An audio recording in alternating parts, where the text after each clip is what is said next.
عبادت میں لگے رہتے ہیں. مرنے کے بعد عبادت پیغمبر کی نہیں ہے کسی طریقے سے. وہ تو اللہ کے یہاں یرزقون رزق وغیرہ کھاتے ہیں, باتوں میں ہوتے ہیں, نعمتوں اور ایشویشن میں رہتے ہیں. عبادت ختم. آپ صلی اللہ علیہ وسلم نے فرمایا اذا مات الانسان انقطع عمله, جب انسان فوت ہو جاتا ہے, خواہ نبی انسان یا ولی انسان یا شہید انسان, انقطع عمله, اس کا عمل ختم ہو جاتا ہے. پہلے نمازیں پڑھتا تھا, آپ نمازیں نہیں. پہلے زکات دیتا تھا, آپ زکات نہیں. چیز نمبر 6 وَبَرًّا بِوَالِدَتِي, اور بنایا مجھے احسان کرنے والا ساتھ اپنی والدہ کے. یہ رس قطعی ہے کہ حضرت عیسیٰ علیہ السلام کا والد نہیں تھا. جس طرح پیچھے گزرا ہے, حضرت یحییٰ علیہ السلام نے فرمایا تھا وَبَرًّا بِوَالِدَیَّ, میں اپنے ماں باپ کے ساتھ احسان کرنے والا ہوں. حضرت نے ادھر والد کا نہیں فرمایا, والدتی فرمایا, اپنی والدہ کے ساتھ. معلوم ہوتا ہے کہ حضرت عیسیٰ علیہ السلام کا والد نہیں تھا. وَبَرًّا بِوَالِدَیَّ آنا چاہیے تھا جس طرح حضرت یحییٰ علیہ السلام نے فرمایا تھا. معلوم ہوتا ہے کہ والد نہیں تھا. جو کہتے ہیں یوسف تھا وہ اس آیت کے منکر ہیں, ورنہ اپنے والد کے ساتھ احسان کیوں نہیں کرتے. پھر قرآن کا جو نسبت ہے والدہ کی طرف ہے, عیسیٰ بن مریم, عیسیٰ کو یوسف نہیں فرمایا. کیا اگر اس کا والد یوسف ہوتا تو یوسف ہوتا. ماں کی طرف نسبت تب ہوتی ہے جب والد نہ ہو. وَلَمْ يَجْعَلْنِي جَبَّارًا شَقِيًّا, اس نمبر 7, اور نہیں بنایا اس اللہ نے مجھے جبارن, سچی بات بھی زور سے کہنے والا شخص. درست بات بھی سختی سے کہنے والا مجھے نہیں بنایا, مجھے نرم بنایا ہے. جبارن, سخت بات کرنے والا اگرچہ سچی بھی ہو.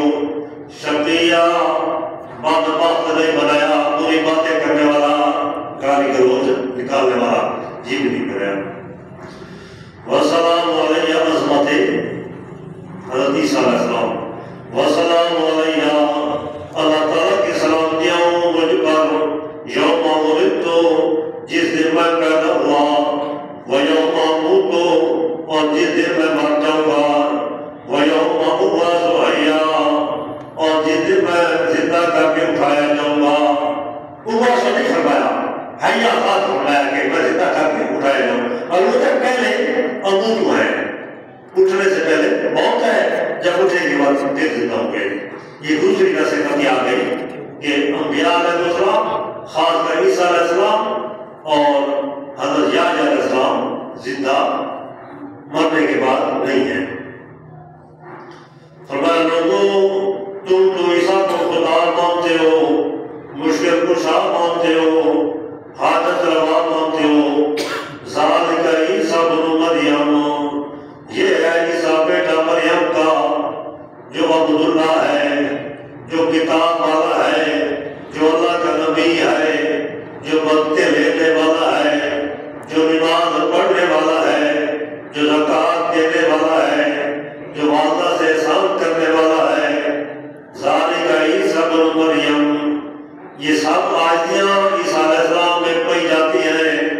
کوئی محتاج ہے اس طرح نہیں ہوتا کہ آپ عیسیٰ علیہ السلام کو دبانے لگ گئے, مشکل کو جاؤ حاجت روا ماننے لگ گئے. یہ عیسیٰ ہے جو عاجز ہے, جو بھی سمجھتے ہیں ان کو مزہ آتا ہے. حضرت جعفر رضی اللہ تھے, جعفر بن طیار یا دوسرے صحابی, جب شام میں گئے حبشہ میں, تو اس کا بادشاہ عیسائی تھا. اس نے کہا آپ عیسیٰ علیہ السلام کے بارے میں کچھ جانتے ہیں؟ تو اس صحابی نے فرمایا ہاں ہم پر ایک سورت اتری ہے, اس میں ایک رکوع ہے, میں سنا دیتا ہوں. جب حضرت جعفر بن طیار نے یا دوسرے صحابی نے یہ رکوع پڑھا تو وہ حبشہ بادشاہ رو رہا تھا اور اللہ نے اس کو ہدایت دے دی. تو اس کو بعد میں معلوم ہو گیا کہ عیسیٰ علیہ اور عبداللہ مانتے ہیں، معبود نہیں مانتے۔ ذالک عیسی ابن مریم، لوگوں یہ عیسیٰ بیٹا مریم کا ہے، قول الحق، یہی سچی بات ہے کہ وہ عاجز تھے، الہ نہ تھے، معبود نہ تھے، پکارنے کے لائق نہ تھے، الذی فیہ یمترون،